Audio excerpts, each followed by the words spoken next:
menjumpai beban hukum, udah balik. Nah itu paling gampangnya, udah balik, udah kena hukum dah dia, udah wajib sholat, udah wajib puasa, itu namanya mukallaf. Mengganti, membebaskan seorang mukallaf dari apa? Perkara hukum yang berlaku padanya. Yang oren, fidyah puasa artinya mengeluarkan makanan pokok yang kemudian diberikan kepada fakir dan miskin.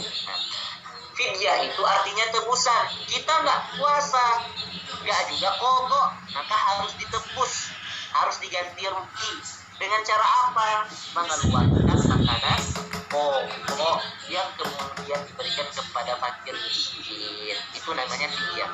Jadi kalau qadha, kesimpulannya qadha mengganti puasa dengan puasa. Kalau fidyah mengganti puasa dengan makanan pokok. Nah, dua hal yang berbeda. Kapan bisa dipakai ini hukumnya? Nanti kita akan coba bahas kapan bolehnya fidyah, kapan bolehnya qadha.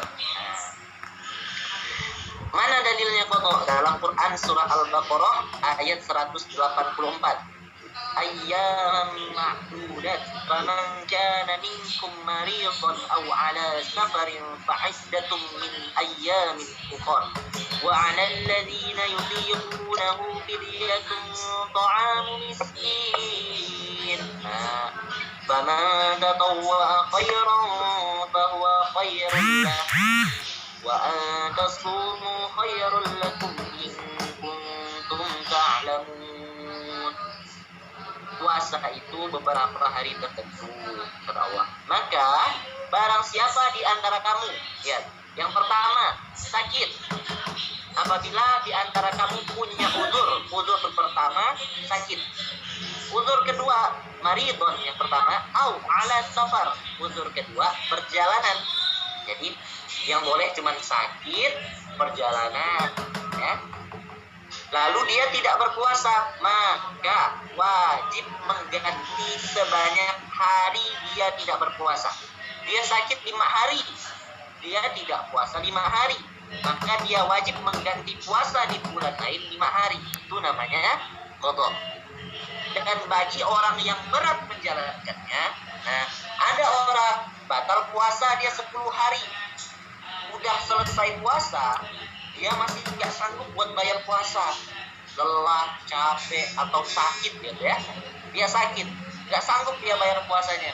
Maka bagi siapa yang berat menjalankannya, wajib membayar fidyah. Yaitu apa itu fidyah? Memberi makan seorang miskin. Wa 'alal ladzina yutiqunahu fidyatun ta'amu miskin. Kalau ada orang tak sanggup, maka wajib baginya membayar fidyah. Fidyah itu memberi makan orang miskin. Tapi barang siapa dengan kerelaan hati mengerjakan kebajikan, maka itu lebih baik baginya, dan puasa itu lebih baik bagimu jika kamu mengetahui. Oke. Jadi ya, kalau kita nggak sanggup buat qadha, pilihannya fidyah. Itu ya kuncinya. Tidak sanggup qadha, pilihannya fidyah. Itu pertama, kunci pertama ya di dalam ayat ini. Kalau orang tidak sanggup qadha, maka boleh dia membayar pakai fidyah. Itu kunci pertama. Oke. Dari ayat ini kita udah bisa tentukan. Satu, kalau orang tak sanggup qadha, gara-gara dia tenaganya sedikit atau gara-gara sakit, maka wajib pakai fidyah. Ya jangan paksakan puasa. Udah tahu sakit, malah dipaksain puasa.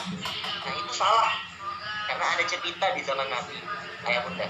Di zaman Nabi itu, mohon maaf,